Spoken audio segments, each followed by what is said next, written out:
Welcome to Rizvi's e-learning channel.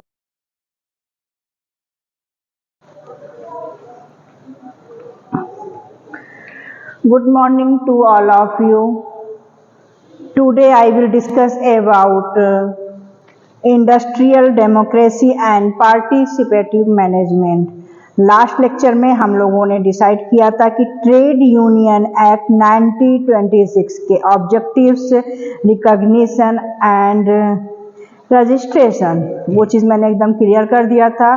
कोई भी आपको अगर उन टॉपिक्स में जो लास्ट लेक्चर में मैंने पढ़ाया, जो भी टॉपिक, जितने भी टॉपिक मैंने आपको पढ़ाया है, उसमें कोई भी प्रॉब्लम अगर आ रही होगी तो प्लीज़ मुझे मैसेज कर दीजिएगा, ठीक है।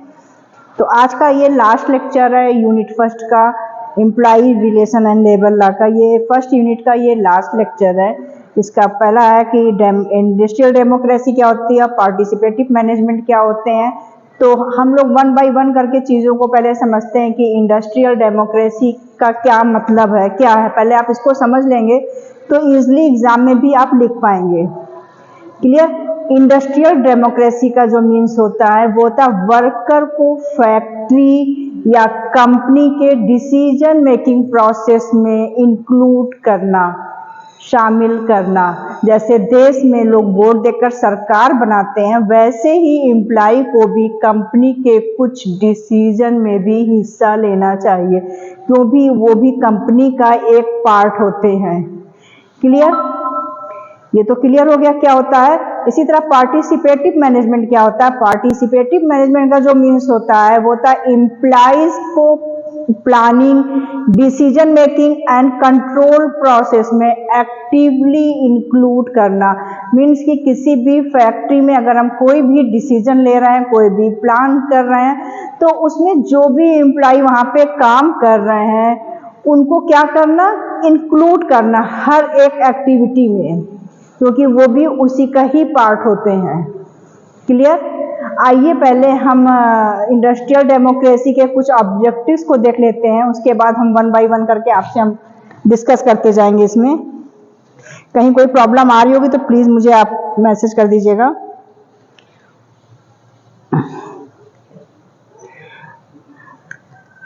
पहले है इंडस्ट्रियल डेमोक्रेसी। इंडस्ट्रियल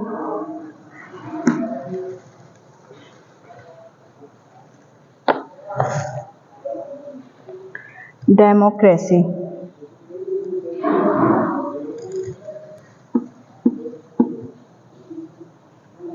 डेमोक्रेसी, इससे कुछ ऑब्जेक्टिव्स हैं। पहला फर्स्ट है increase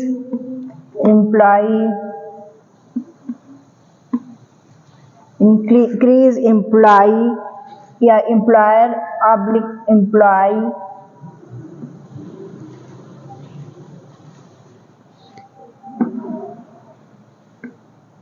relationship.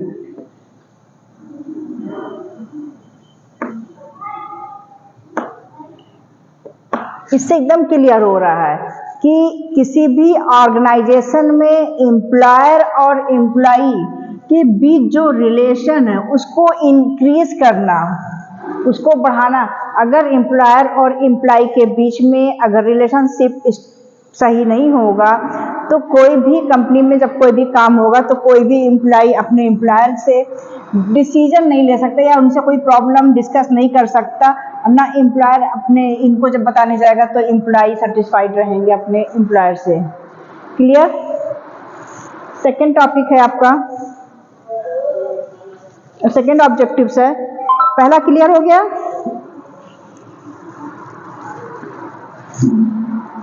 Improve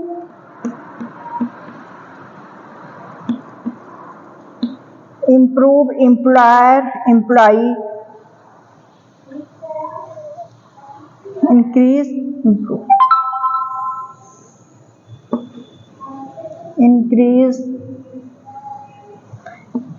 employee motivation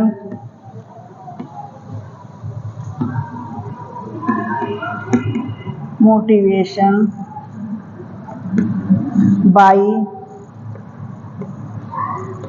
encourage participation.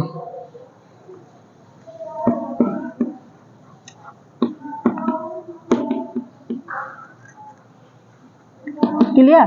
इसमें भी कह रहा है कि इंक्रीज करते हैं, क्या करते हैं, एम्प्लॉय को, जब एम्प्लॉय जो भी वहाँ पे पार्टिसिपेट कर रहे हैं, जो भी इन्वॉल्व हैं ऑर्गेनाइजेशन के अंदर, तो उनके काम को हम, उनके काम करने की जो कैपेबिलिटी, जो स्किल होती है, उसमें हम उनको इम्प्रूव करते हैं, उनको कहते हैं कि इंक्रीज, वो करते हैं, इनकरेज कर सकते हैं, उनको मोटिवेट कर सकते हैं, जिससे वो काम खुश होके करें या बहुत जल्दी मतलब उस काम को सीख पाए, या कोई प्रॉब्लम आ रही है तो उनके काम को हमको डेमोराइज नहीं करना, उनको मोटिवेट करना, उनको इनकरेज करना है, ठीक है, उनके अंदर के उत्साह को बढ़ाना है। क्लियर? थर्ड है डेवलप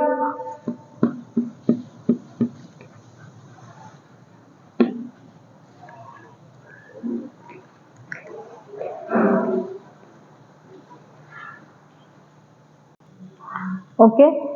थर्ड टॉपिक है develop transparency and trust, means कि एम्प्लॉय के बीच में उनके ट्रस्ट को डेवलप करना है, इंक्रीज करना है, और जो भी हम डिसीजन ले रहे हैं, जो भी हम पॉलिसीज बना रहे हैं, उसमें हम ट्रांसपेरेंसी रखना, जो भी हम बात कर रहे हैं, किसी फैक्ट्री से रिलेटेड जितनी भी इंफॉर्मेशन है, उसमें ट्रांसपेरेंसी होनी चाहिए एम्प्लॉयर एंड एम्प्लॉय के बीच में।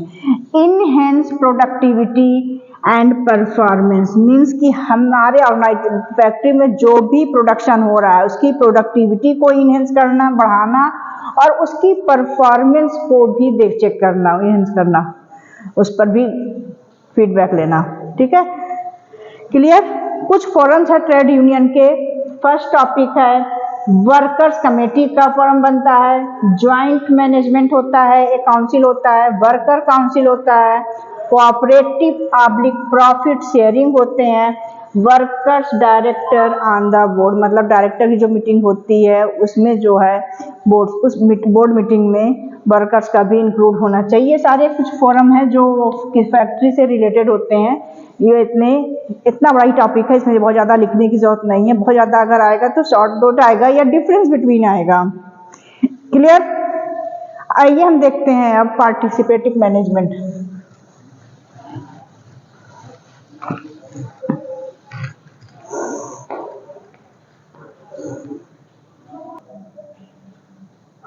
ओके, पार्टिसिपेटिव मैनेजमेंट में मैंने बताया था कि पार्टिसिपेटिव मैनेजमेंट क्या होता है कि अगर किसी फैक्ट्री में एम्प्लॉय काम कर रहे हैं तो उस फैक्ट्री में जो भी प्लानिंग है, जो भी डिसीजन मेकिंग ली जा रही है, जो भी पॉलिसीज बनाई जा रही है, जो भी रूल एंड रेगुलेशन बनाए जा रहे हैं, वो सारी चीज़ों में उनको इन्वॉल्व करना, दैट इज पार्टिसिपेटिव मैनेजमेंट।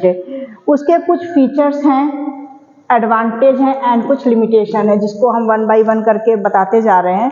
पहला है कलेक्टिव डिसीजन मेकिंग, मीन्स कि अगर हम कोई भी डिसीजन मेकिंग ले रहे हैं, मतलब कोई भी डिसीजन ले रहे हैं फैक्ट्री के उसके फैक्ट्री के इम्प्रूवमेंट के लिए, फैक्ट्री की ग्रोथ के लिए, तो वो कलेक्टिव डिसीजन मेकिंग है, मतलब ग्रुप में होना चाहिए, सामूहिक निर्णय लेना चाहिए, जिससे कि वो सबको पता हो कि कंपनी की क्या पॉलिसीज है, क्या किस पॉलिसीज पे वर्क करना है, क्या करना है, ठीक है, वो सारी चीज़ें होनी चाहिए। टू वे कम्युनिकेशन, ये हर जगह के लिए, ये एक फैक्ट्री की से रिलेटेड बात नहीं है, ये किसी भी ऑर्गेनाइजेशन में से रिलेटेड बातें हैं कि इसमें जो होना चाहिए कि दोनों तरफ से कम्युनिकेशन जो है इक्वल होना चाहिए। अगर इधर से कोई मैसेज पास कर रहा है तो उसका भी क्वेश्चन मतलब एराइज होना चाहिए, वो भी बात कर सकता है, उनके सामने बात होनी चाहिए, वन वे कम्युनिकेशन नहीं होना चाहिए। थर्ड है promotion of trust and team work, ठीक है, ट्रस्ट और टीम वर्क को प्रमोट करना चाहिए। कभी भी क्या करना चाहिए कि ऑर्गेनाइजेशन में जो भी है उसमें एम्प्लॉय और एम्प्लॉयर के बीच में जो ट्रस्ट होता है वो बहुत बेनिफिशियल होता है, और साथ ही साथ जो टीम में वर्क कर रहे हैं उनके बीच में भी कोई कॉन्फ्लिक्ट नहीं होना चाहिए, उसको प्रमोट करना चाहिए। फोर्थ टॉपिक है considering employ ideas and suggestion, means employ के आइडियाज़ को भी सजेस्ट करना चाहिए, कंसीडर करना चाहिए। मे भी हो सकता है कि एम्प्लॉय के पास भी बहुत अच्छे अच्छे डिसीजन हो जो आप अगर हो सकता है कि वो आपके ऑर्गेनाइजेशन के लिए, आपकी फैक्ट्री के लिए बेनिफिशियल हो, तो उन्हें भी आपको कंसीडर करना चाहिए, सुनना चाहिए कि क्या है उनकी क्या बात, उनकी बात को भी रखना चाहिए। ठीक है, अब है advantage. Increase job satisfaction, means कि ये क्या कर रहा है कि जॉब को स्टेबल कर रहा है, बताता है कि जॉब तुम्हारी स्टेबल है, जिससे कि ऑर्गेनाइजेशन में जो भी एम्प्लॉय वर्क कर रहे हैं वो सेटिस्फाइड रहे, उनको मतलब अंदर से मोटिवेट करता है, इंक्रीज करता है कि नहीं आपकी जॉब सिक्योर है। ठीक है, कॉन्फ्लिक्ट यानी जो भी रिड्यूस करता, रिड्यूस कॉन्फ्लिक्ट मीन्स कि जो भी लड़ाइयाँ हैं, जो भी प्रॉब्लम है उसको रिड्यूस करता, कम करता है। Encourage innovation and empowerment, means होता है कि इनोवेशन और एम्पावरमेंट को बढ़ावा मिलता है कि कुछ नए आइडियाज़ अगर हो रहे हैं, अगर हम एम्प्लॉय को भी अपने बीच में रख रहे हैं, उनकी बातों को भी सुन रहे हैं, जैसा कि इसमें है फीचर्स में कंसीडर करते हैं, तो वो क्या करता है कि इनकरेज करता है उनको और उनके अंदर से उनके आत्मविश्वास को उनको मोटिवेट करता है। और जाहिर सी बात है ये सारे काम होंगे तो प्रोडक्टिविटी भी इंक्रीज होगी। इसके कुछ लिमिटेशन भी हैं। फर्स्ट है, not all decision can include employ output, मतलब हर डिसीजन में एम्प्लॉय को शामिल करना पॉसिबल नहीं होता। मीन्स कि जो अगर हमारे पास कुछ सीक्रेट पॉलिसीज होती हैं, कुछ सीक्रेट डिसीजन होते हैं जो सिर्फ और सिर्फ डायरेक्टर्स के बीच में होते हैं, तो वहाँ पे हम चीज़ों को एम्प्लॉय को नहीं बता सकते, इंक्लूड नहीं कर सकते हैं। बाकी फैक्ट्री से, प्रोडक्शन से रिलेटेड जो भी इंफॉर्मेशन है वो हम उनको बता सकते हैं। ये एक लिमिटेशन है। कभी कभी प्रोसेस टाइम कंज्यूमिंग है, मतलब जब हम कोई प्रोसेस करता है, मतलब अगर हम को उनको हर एक उसमें नहीं इंक्लूड करेंगे तो क्या होगा कि कोई भी जो मैसेज होता है वो बहुत प्रोसेस में जाते जाते मतलब टाइम कंज्यूमिंग, मतलब टाइम ज़्यादा ले लेता है। लास्ट टॉपिक है, कॉन्फ्लिक्ट में arise between management and union.